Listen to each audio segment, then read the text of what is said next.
Mère Chèvre avait 4 petits. 4 petits dont 3 valides et 1 infirme. 4 petits que Mère Chèvre avait pris le soin de cacher à l'intérieur d'une grotte. 4 petits dont Mère Chèvre se vantait d'aimer au même degré. Cependant, Mère Chèvre avait un mode d'allaitement stigmatisant. Car à chaque fois que Mère Chèvre revenait de ses balades, elle s'arrêtait là, à l'ombre du grand tamarinier situé à quelques pas de la grotte où elle avait caché ses petits et se mettait à chanter. Et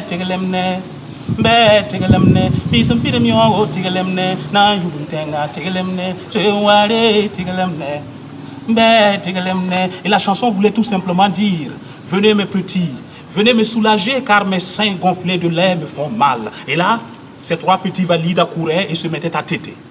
Et pendant ce temps, leur frère infirme resté à l'intérieur de la grotte se tordait, se contorsionnait, se roulait, rampait et essayait de sortir lui aussi.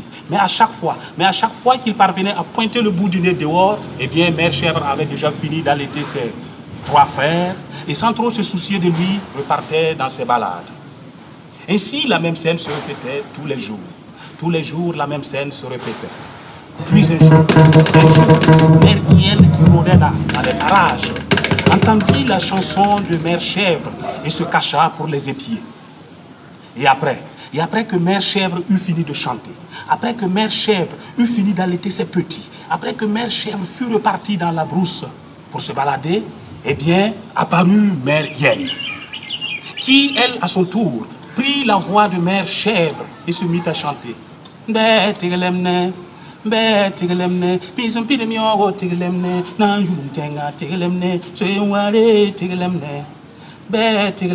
Et les petits, croyant que c'est leur maman, accoururent. Et là, Mère Hyène, de sa puissante mâchoire, avala un des petits et disparut dans la brousse. Et quand Mère Chèvre revint de ses balades, eh bien, elle constata l'absence d'un de ses petits. Mais se dit sûrement qu'il n'avait peut-être pas faim et était resté à l'intérieur de la grotte. Et sans trop se soucier, eh bien, après avoir allaité ses 2 petits, elle retourna se balader. Mais quelques instants après, apparut encore Mère Hyène, qui prit la voix de Mère Chèvre et se mit à chanter.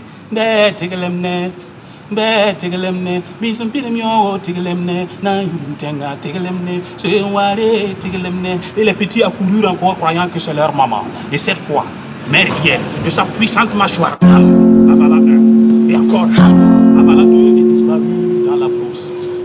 Et quand Mère Chèvre revint de ses balades, comme à l'accoutumée, elle s'arrêta là, à l'ombre du grand tamarinier, situé à quelques pas de la grotte où elle avait caché ses petits, et se mit à chanter. Mais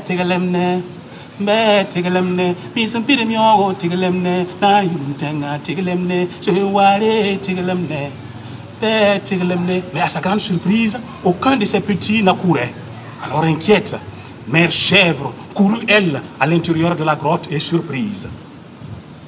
À l'intérieur de la grotte, elle ne vit que le petit infirme, tremblant et blotti dans un coin de la grotte.